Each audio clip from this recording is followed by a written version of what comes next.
Welcome back, ladies and gentlemen. This is Weeknights, where 5 nights a week we give you the latest, the greatest, the shameless, largely from the famous of the entertainment industry. I am JD, aka He Who Pods. Glasses on today, so also rear view mirror. And I'm Dash, aka Dashing D, aka the realest king of R&B. Holla. Aka cool grandma, but not really. That's where the holla came from. Holler. Unless it's like the Memphis Bleak holla, holla, holla. If you That is know Ja you Rule. really. Damn. Memphis Bleak's holla is holla if you real and you still going whatever. That's the song that I was.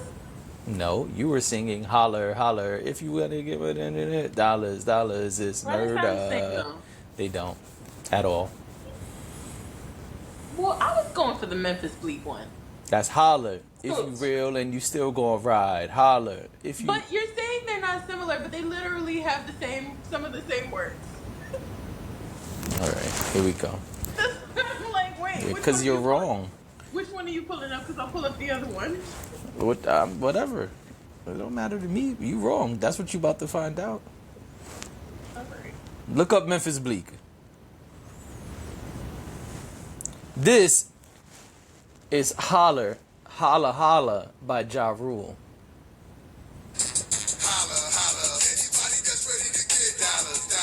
Okay, I see why you say that's what I said. That is what you did. You immediately said holla, holla. Okay, and this is Memphis Bleak, which is so we have it.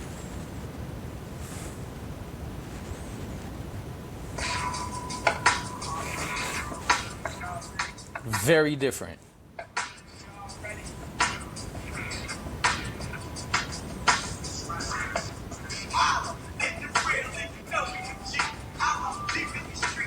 This is what I meant to do. But that's not what you did.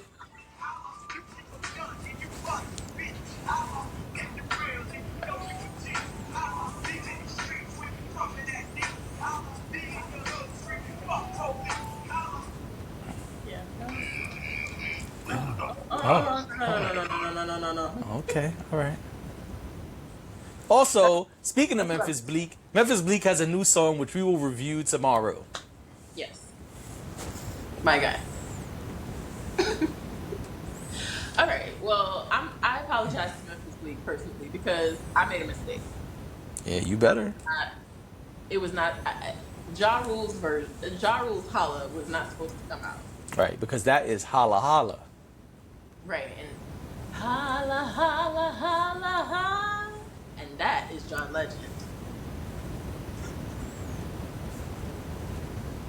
You know All right, ladies and gentlemen, this has been Weeknights. Thank you for being when here. I used to love you. That's not holla.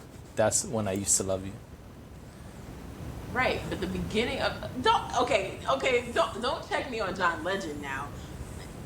At the beginning of the song, he goes holla holla holla holla. He does not do that. Okay. He doesn't say holla. He says ha la la la. Seriously? There's lyrics on Spotify. Oh, that doesn't mean they're accurate. Oh, Holla holla holla. that is not what he does. Well, that is what I do. That's not what he does. Again. No. Stop singing and listen, and you'll see that's not what he says.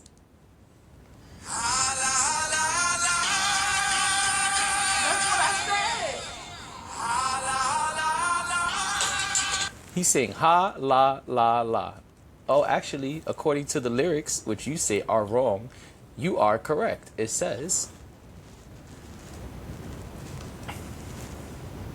Holla holla holla. Duh. I know that. I know that it says that because that's what I said. What do you mean? all right, well, I'm wrong one, you wrong one. And now we have a show to do. Absolutely wrong about Ja Rule. But get started. Yeah, let's do that. What about So, another singer? let's talk about another singer, right? So, John Legend. No, I'm just kidding. So, The Weeknd did a show on the Spotify Billions Club, and he did it live. And there's an interesting description here. Did you read the description? It says here,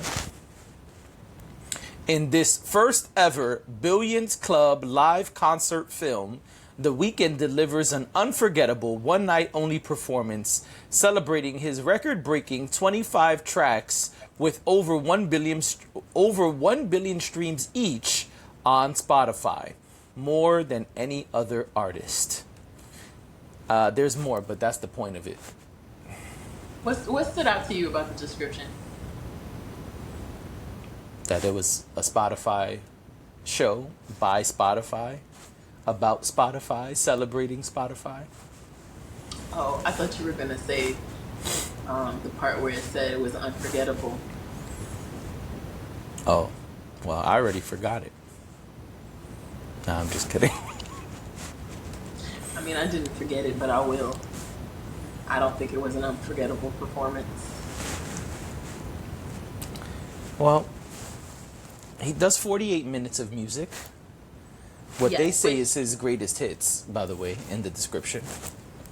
Well, it's so the Billions Club. Just for anyone who's wondering, the Billions Club is anyone who has had at least 1 billion streams, or any song, I believe, that has had at least 1 billion streams is entered into the Billions Club. So I think you can even go on Spotify and look up Billions Club, and it'll pull up a playlist with all of the songs that are in the Billions Club. And they have previously done performances by different artists. I know Miley Cyrus is one of them. I don't have a list of who has performed outside of her. I just happened to see her name when I was looking exactly how the Billions Club works earlier. So yeah, I just wanted to, for context, say that. So, like you said, this I is have a also list. big When you click it, it gives you everybody. This is the first one that was live. performers, or just Yeah. okay. Of all the people that have done it. It's a Spotify series, so they're all there. But this is the first one that's live. Right. So it's Billions Club feature. Oh, it's only 3 people so far. Ed Sheeran, September 2024. November. Oh, they just started doing this. Okay. So it's Ed Sheeran, September, Miley Cyrus, November, and The Weeknd, December. I think that it doesn't matter how well you can or cannot perform if you have songs that are slaps. I remember once upon a time Drake was sitting on a stool because his leg was broken, and he still was doing sold out tours. Yeah. And The Weeknd might as well have been sitting on a stool because the crowd performed more of these records than he did. And I have notes. Oh, you took notes. Just for like 1 or 2 things that I didn't think I would remember. So the first thing is, you mentioned that those were the years that the songs entered the Billionaire Club.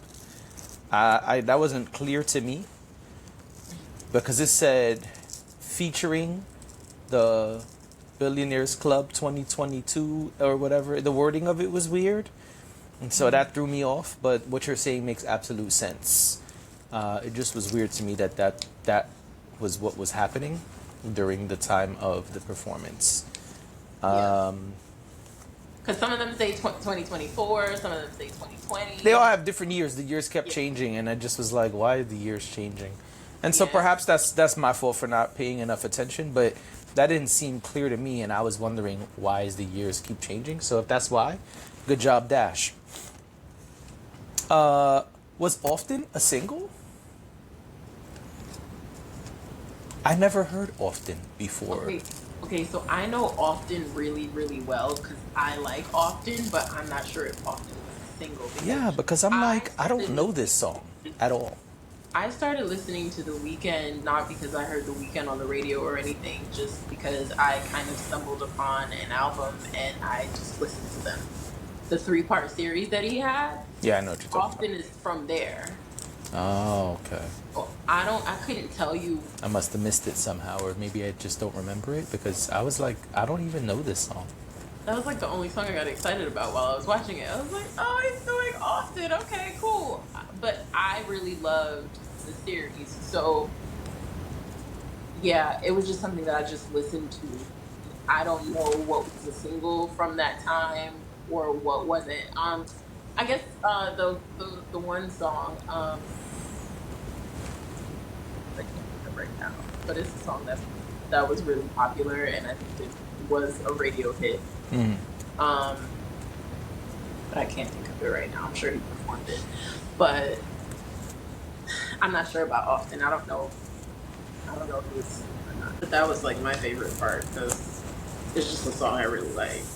Yeah, and that's cool. It just was interesting to me. Also, Timeless. I never heard Timeless before. And that one. what's even more interesting to me was on Timeless, he didn't even sing much. He was basically going, hey, hey, hey. Yeah. Yeah. I feel like The Weeknd got a check and enjoyed his check and was like, yeah, I'm going to just show up in what I was wearing to come here. It was a single. In fact, it was the lead single. Timeless or Often? Often was the lead single from his second studio album, the Beauty Behind the Madness. Oh, okay. Well, you know, clearly I'm not the biggest Weeknd fan. It's weird the way he released his music though, because I don't think the series that I'm talking about, I don't even know if that's considered an album. Got you. Anyway, yeah, Timeless. He just did like a bunch of Haze and the first hook, and I was like, what are we even here for? And I guess he realized I'm not doing enough, because then he kind of picked it up after that. And I never heard Timeless before either. But I will say two things in his defense, I guess. Number one, awesome songwriter, amazing songwriter. I think that's always been clear since very early in his career.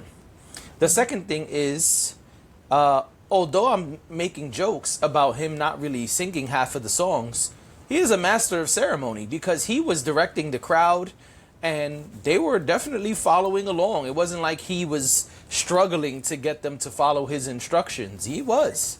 They were dancing. They were having a great time.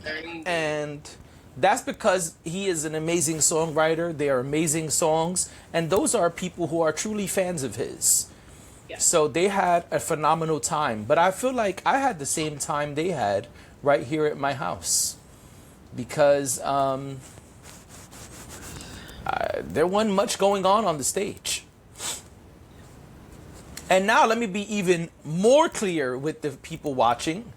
I started off listening to this. I listened to the first half and did not watch and said, man, he must be doing some awesome things because he's not really singing much. So I'm going to start over and watch it. And I wish I did not do that because he's not doing awesome things. Also, he does this weird thing where his voice kind of trebles. It kind of like, you know what I'm talking about? What is that? That's weird. I didn't like that. I mean, that's his style. Is it? He does that on records?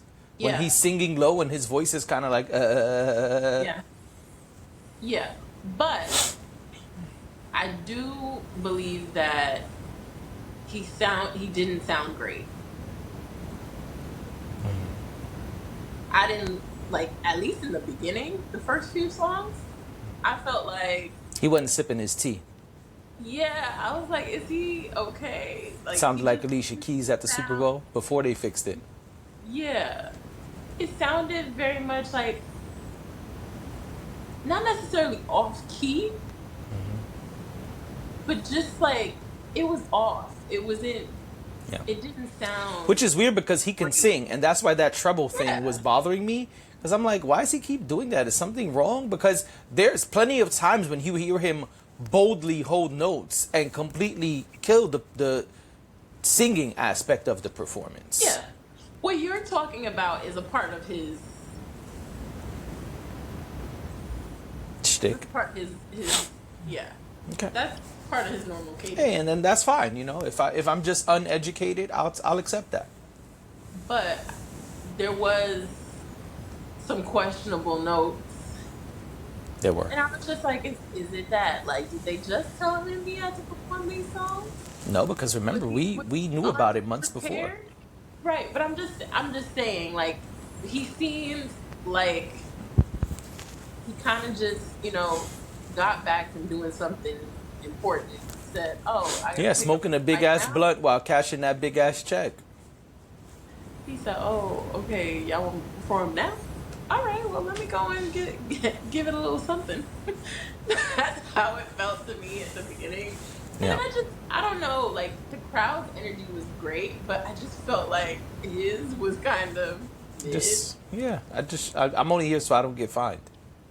Right, and then it made me think, like, I wonder if this is like when people do festivals and their festival performances are not necessarily, some people, not all, but where their festival performances are not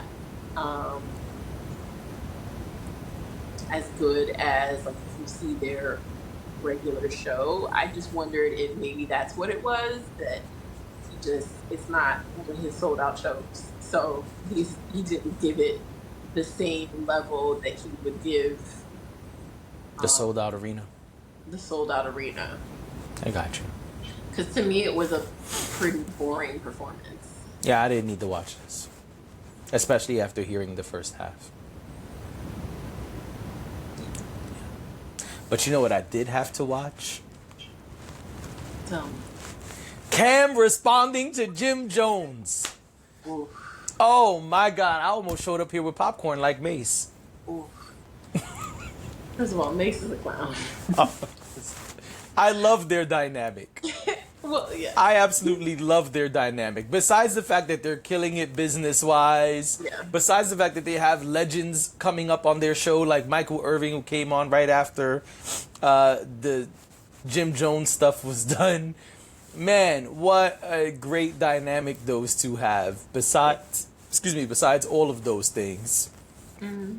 They definitely have chemistry. You can tell that they've been friends for a long time. Yeah, it's just like you kicking it with one of your best friends in your best dress suits on camera. And we all giggled along with them. Oh my God, I was crying laughing. As Mason eats popcorn. Because Cameron kept trying to get him to talk and he just giggling, eating popcorn. So for those who don't know, let's give them some context. 50 Cent was on Mace and Cam's show. They discussed a couple of things, and I'm summarizing, by the way, not quoting people. If you want the quotes, go look it up. They didn't pay us. This is not an ad. We're just here to talk about it. But 50 was up there, and 50 Cent was asked about when Cam specifically asked 50 about when they were beefing. And he was like, basically asking him, like, how'd you get Jim to go on perform on your tour? And he said basically that Jim Jones had just dropped Ballin', and he knew, like, all right, he's trying to push this song. Maybe I could throw him an offer and get him to perform. And he did. And he made it look like there was division amongst Dipset and all of that stuff. And so they had a good laugh and was like, oh, basically that Jim Jones fell for the trick. All right, cool. But Jim Jones didn't like that. And so he was on Justin LeBoy's podcast or show, whatever, and he was interviewed, and he addressed it. And he said some things about Mace and about Cam and their history and the Dipset and a lot of things. You could go look it up. And so lots of people were waiting for Cam to respond, and he knew that. And so he came and responded and said how they met and what was done and lots of things. So I started the last topic. You start this one. Go for it. So I think Cameron said a lot of things. Yep. I think the most shocking for me, the most shocking thing, and probably the thing that stood out to me most, which may not resonate with everyone. Cameron said, "You're from the Bronx. You're not from Harlem." Oh my God. Yo, them Harlem dudes, they don't play about Harlem. No, They don't. no. Like today, any quote unquote transplant can claim Brooklyn, and a lot of times we just be like, all right, man, whatever. We know you just got here. We know you're why the rent has quadrupled. You're not really from Brooklyn, and we just let it go. But them Harlem folks, they don't play about that Harlem shit. Not at all. Say you from the Bronx. He said, so he wasn't even from here. I was like, Till your grandmother lived on the block. you had to come over. He said, and you would visit.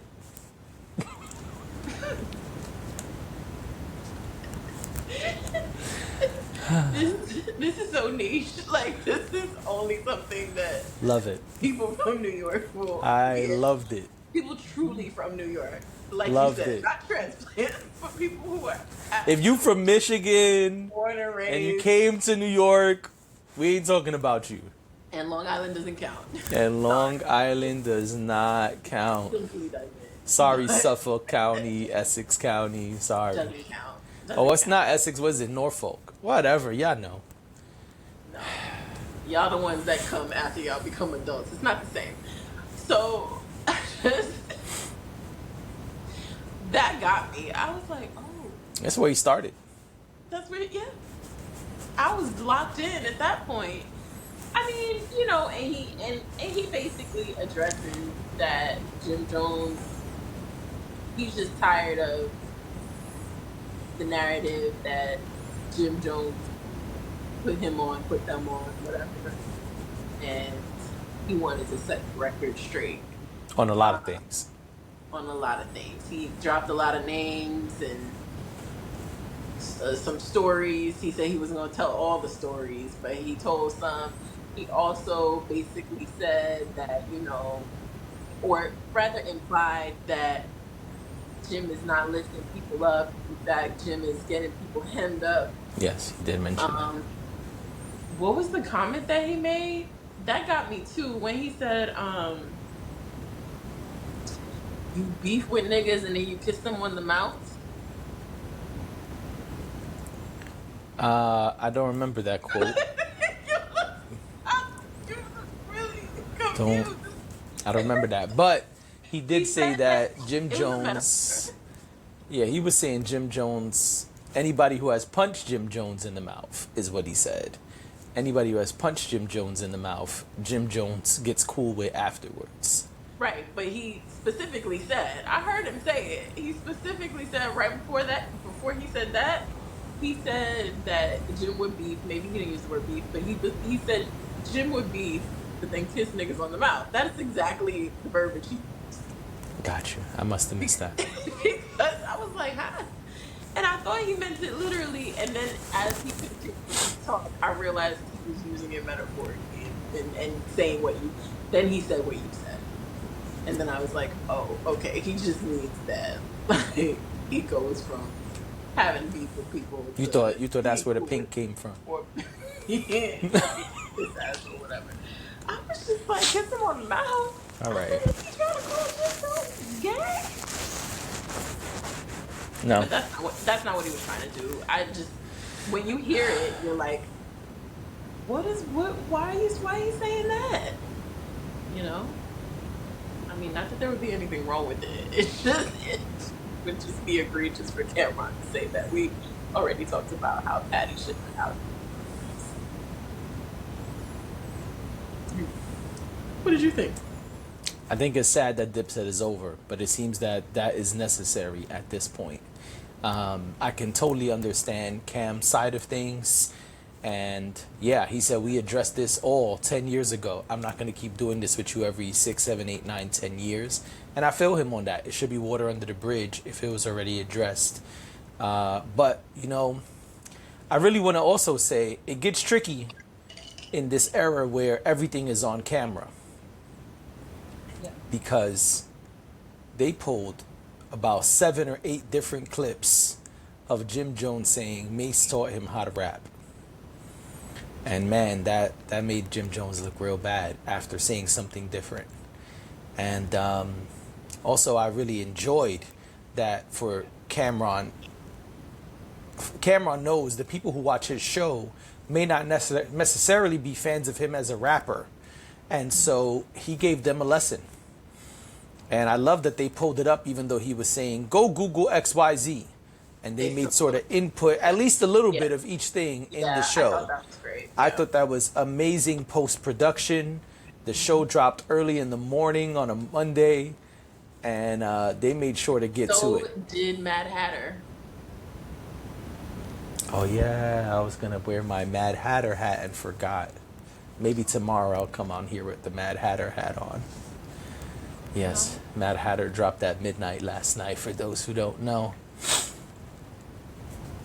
Sure did. Yeah. But I thought it was really good the way that they did it, schooling people to who you are, when you started, and tying everything together that way was really good. I thought this was a phenomenal job of post edits. I thought it was great that it dropped early in the morning, bright and early, because they knew people were waiting. And you know, he spilled some tea, but I feel like he could have spilled more. You know, he gave him a little pow pow. I have mixed feelings on him saying I'm never going to talk about this again. I'm curious if Jim Jones is going to now do a battle rap diss record. I hope not. But if he does, it could get interesting. Because today, Jim Jones might be the better rapper of the two. I say might. Okay. But yeah. Oh, I mean, listen, Justin Bieber said, I will never say never. So,